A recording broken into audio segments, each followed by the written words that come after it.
Assalamualaikum warahmatullahi wabarakatuh.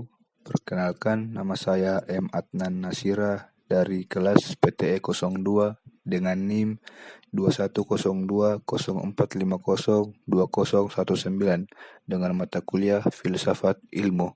Di sini saya akan menjelaskan dan mempresentasikan apa itu filsafat.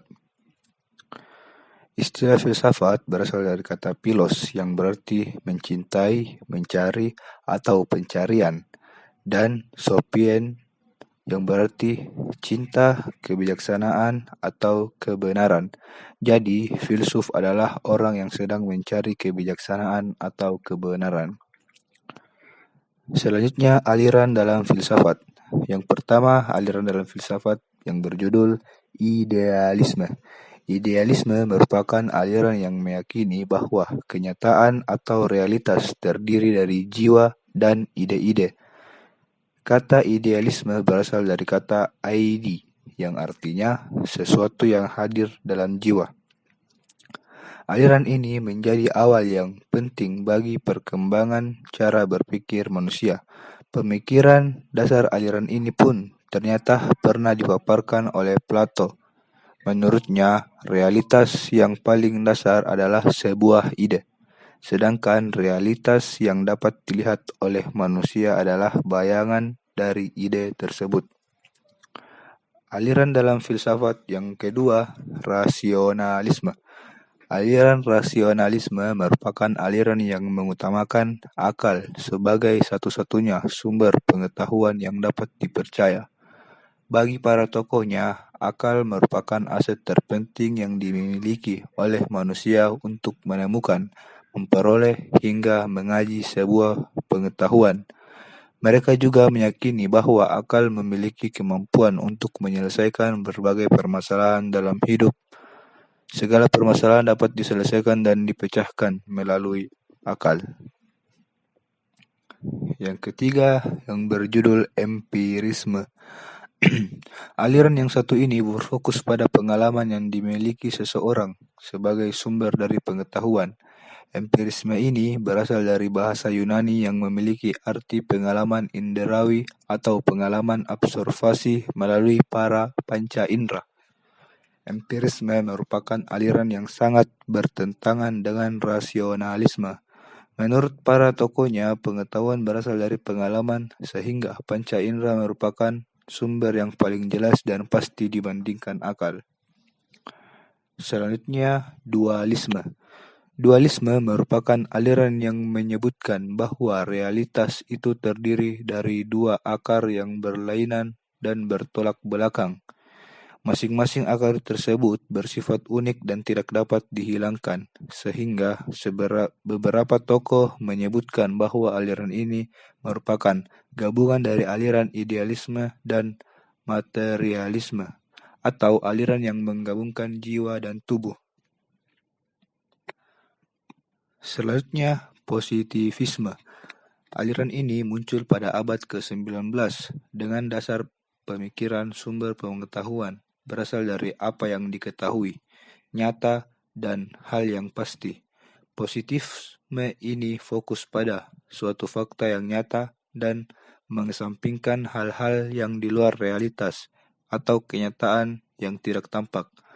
Aliran ini nekat dengan empirisme yang sama-sama meyakini pengetahuan berdasarkan pengalaman yang didasari oleh inderawi.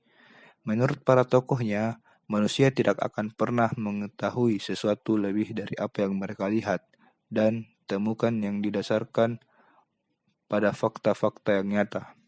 Manusia tidak akan mengetahui sesuatu di balik fakta tersebut jika mereka tidak melihatnya.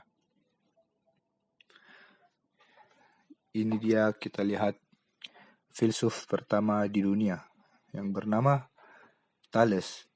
Thales memiliki pemikiran bahwa dunia berasal dari air. Mengapa Thales mengatakan dunia ini berasal dari air? Karena dia tinggal di pinggir pantai, sehingga dia menyimpulkan bahwa dunia ini berasal dari air. Selanjutnya, Heraklitus. Heraklitus mengatakan bahwa dunia ini tercipta dari api. Berbeda dengan Thales, Heraklitus menyimpulkan dunia ini tercipta dari api karena dia tinggal di kaki gunung Merapi. Selanjutnya, Parmenides. Parmenides mengatakan bahwa dunia berasal dari satuan terkecil yang ada. Yang keempat, Demokritus.